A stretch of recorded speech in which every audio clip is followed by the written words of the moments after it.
Jenesis isiokwu nke 36 site n'amaokwu nke 1. Ma ndị a bụ osuso ọmụmụ Ịsọ, nke ahụ bụ Edọm. Ịsọ lụrụ ndị inyom ya site n'ụmụ ndị inyom Kenan: Eda nwa nwanyị Elọn onye Het, na Oholibama nwa nwanyị Ana bụ nwa nwanyị Zibeon onye Hivite, na Basmat nwa nwanyị Ishmael nwanne nwanyị Nebayọt. Eda wee mụọra Ịsọ Elifaz. Basmat mụkwara Reuel.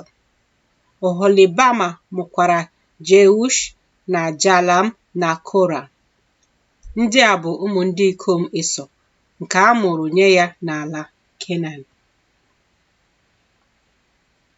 Ma Ịsọ chere ndị inyom ya na ụmụ ya ndị ikom na ụmụ ya ndị inyom na mmadụ niile nke ụlọ ya na anụ ụlọ ya na anụmanụ ya na ihe niile o nwetara, nke ọ kpatararị n'ala Kenan. O wee si n'iru Jekọb bụ nwanne ya jee ala ọzọ, n'ihi na akụ ha riri nne karị ibikọ n'otu, nke ọnọdụ ọbịa ha niile apụghịkwa ịnagide ha n'ihi anụ ụlọ ha. Ịsọ wee biri n'ugwu Sia. Ịsọ bụ Edọm.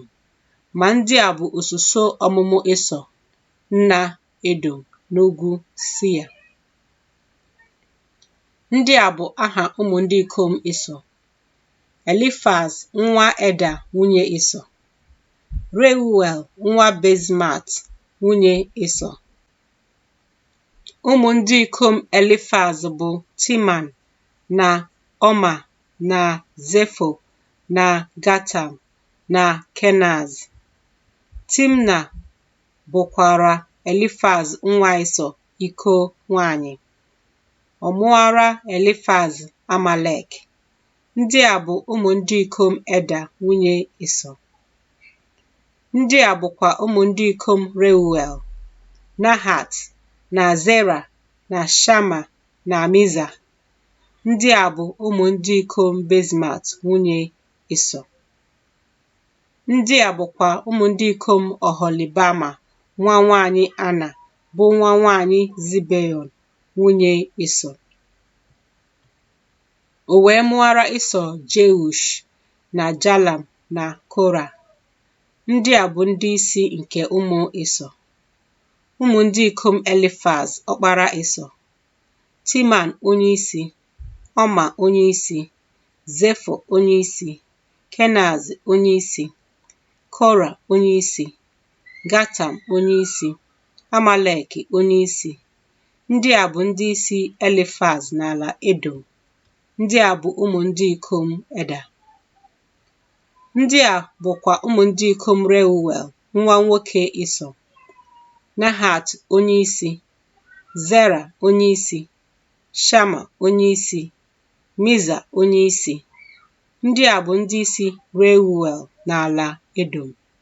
Ndị a bụ ụmụ ndị ikom Basmat nwunye Ịsọ. Ndị a bụkwa ụmụ ndị ikom Oholibama nwunye Ịsọ: Jeush onye isi, Jalam onye isi, Kora onye isi. Ndị a bụ ndị isi Oholibama nwa nwanyị Ana nwunye Ịsọ. Ndị a bụ ụmụ Ịsọ.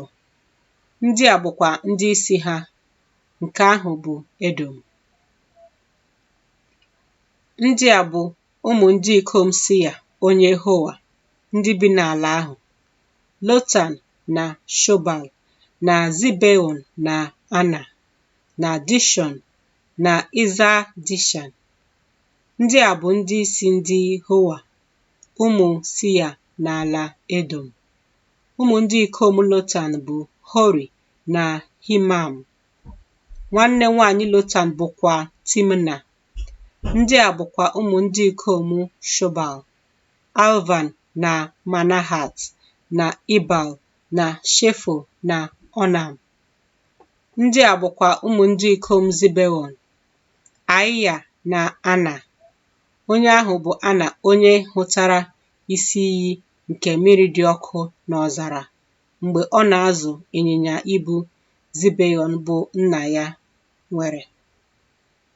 Ndị a bụkwa ụmụ ndị ikom Ana: Dishọn na Oholibama nwa nwanyị Ana.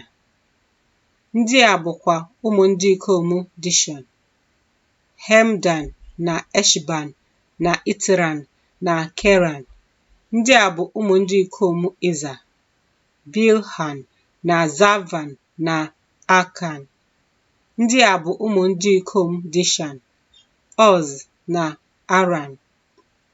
Ndị a bụ ndị isi ndị Hoa: Lotan onyeisi, Shobal onyeisi, Zibeon onyeisi, Ana onyeisi, Dishọn onyeisi, Ịza onyeisi, Dishan onyeisi.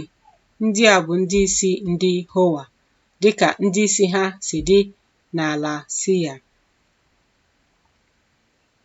Ndị a bụ eze ndị bụ eze n'ala Edom, tutu eze ọbụla bụ eze ụmụ Izrel.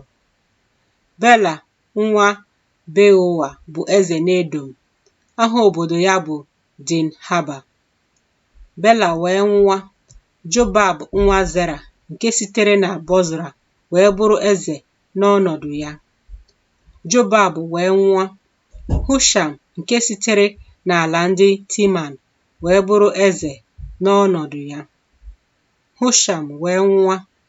Hedad nwa Bedad onye tigburu Midian n'ọhịa Moab wee bụrụ eze n'ọnọdụ ya. Aha obodo ya bụ Avit. Hedad wee nwụọ. Samla nke sitere na Masreka wee bụrụ eze n'ọnọdụ ya. Samla wee nwụọ. Shaul nke sitere na Rehobot n'ụsọ osimiri wee bụrụ eze n'ọnọdụ ya. Shaul wee nwụọ. Baal-Hanan nwa Akboa wee bụrụ eze n'ọnọdụ ya. Baal-Hanan nwa Akboa wee nwụọ. Heda wee bụrụ eze n'ọnọdụ ya. Aha obodo ya bụ Pau. Aha nwunye ya bụ Mehetabel nwa Matred, bụ nwa nwanyị Mezahad. Ndị a bụkwa aha ndị isi Iso dịka agbụrụ niile ha si dị, dịka ebe niile si dị, n'aha niile ha: Timna onyeisi, Alva onyeisi, Jetet onyeisi, Oholibama onyeisi, Ila onyeisi, Pinon onyeisi, Kenaz onyeisi, Timan onyeisi, Mibza onyeisi, Magdiel onyeisi, Iram onyeisi. Ndị a bụ ndị isi Edom dịka ebe obibi ha si dị n'ala onwunwe ha. Onye ahụ bụ Ịsọ nna Edom.